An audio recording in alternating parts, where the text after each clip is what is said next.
Hi lovely, this is Boston Girl TV, and I thought of a topic that wouldn't really help me back in the day if someone did a video about it. It's about parents of nonverbal kids and the stages we go through. So let's start when the doctor says to you that your child might not have speech. And I'm gonna limit this just to autistic kids, not kids with other genetic issues or whatever. So they say your child might not have speech. You kind of go through a lot of changes. First of all, now they say they might not because they don't know. Back in the day, they used to make definitive, your child will never speak, and it, very much disrupt families, and these children end up speaking. Like Autism Speaks has this thing that a lot of these children who are nonverbal, even late in life, do develop language. So it does give the nonverbal parent, or the parent of nonverbal autistics, hope. Now, what level of speech? Will they be conversational?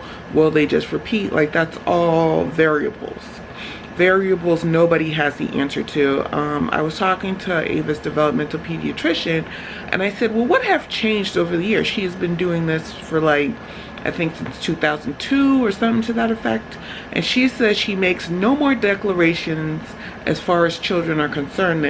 There was definitely people, she thought these children would never talk, or she thought, and eventually she ran into the family later and the child was talking.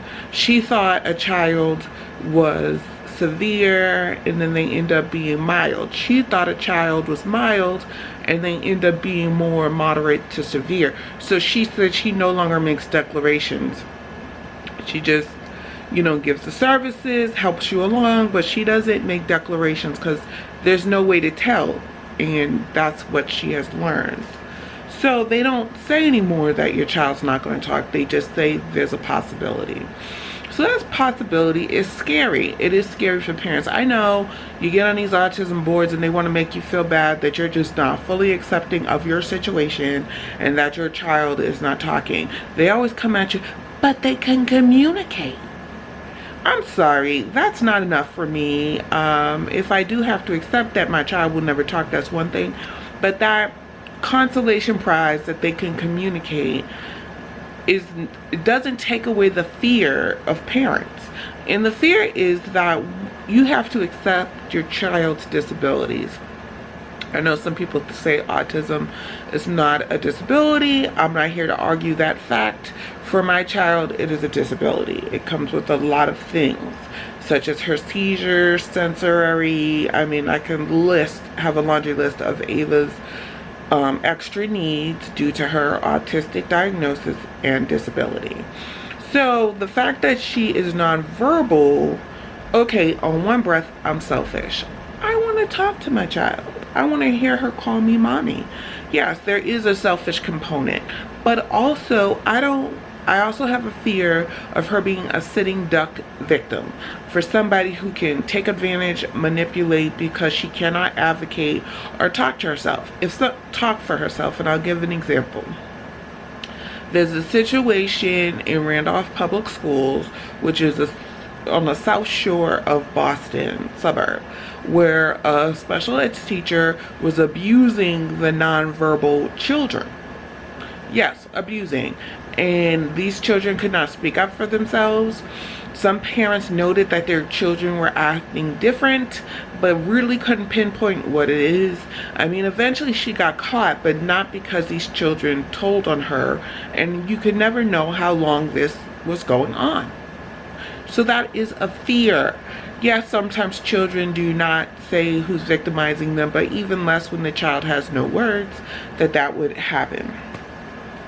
I'm going to start with acceptance.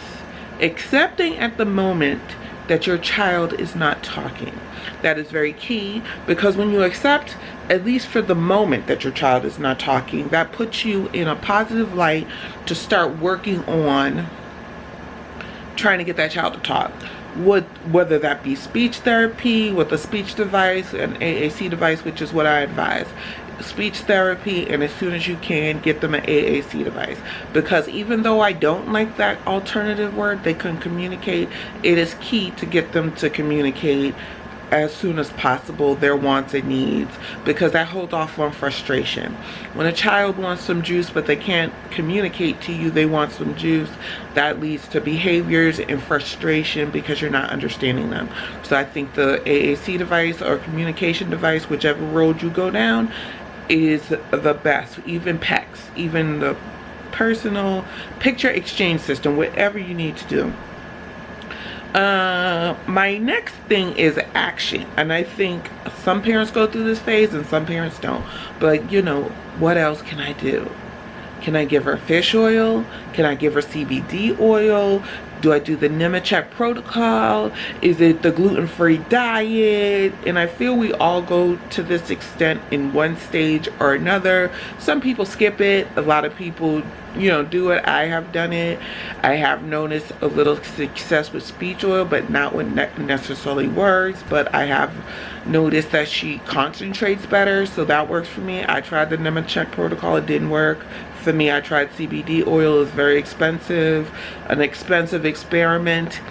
It did not work for me or for our situation. Not to say that it wouldn't work for somebody else.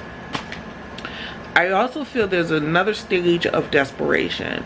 Once this child gets older and you have no words, some parents feel desperate.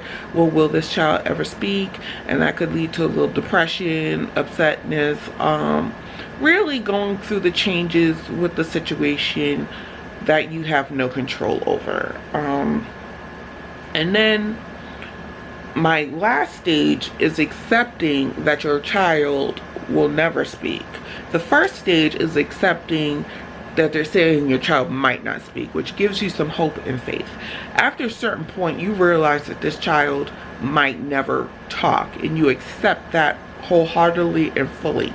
And that is definitely a phase that you in the beginning you don't want to get to, you don't want to accept, you want to keep the faith, the hope, the whatever. Oh, I just need to do this, that this child will talk. But then it comes to the point that you accept that this child will never speak, and you work from that vantage point. And I have to say, every parent goes at this differently. They might not even go through these stages at all and accept the situation. And also, along these stages, some of these kids speak. There was a little boy at Ava's school. He was on track to get a speech device. He didn't have words. The speech device through insurance can be a long, drawn-out process, but before the speech device came, he was talking. And this can happen in varying stage. Ava is 6 years old. She legit has no words, but I can't say she won't talk at 7, 8, 9, 10. So I'm not at the acceptance stage that she will never talk. If she never talks, I will get there one way or another, but that's not where I'm at now, just to let you know. And I don't feel that any parent should be judged at any stage they're at. We are all different. We all deal with things different. We all have different children, and we all have different situations. So that is my version of this. Like, comment, subscribe, holla back. Yeah, single mother by choice, hold it down, handle business. Full-time supporting her daughter who's autistic. Just a day in the life, even sharing information. The mother-daughter bond so strong, it's amazing. Yeah, autism, I'm strong. Do anything for her baby, you know that it's so amazing. Yeah, autism, I'm strong. Every day, autism, I'm strong. Boston, what up?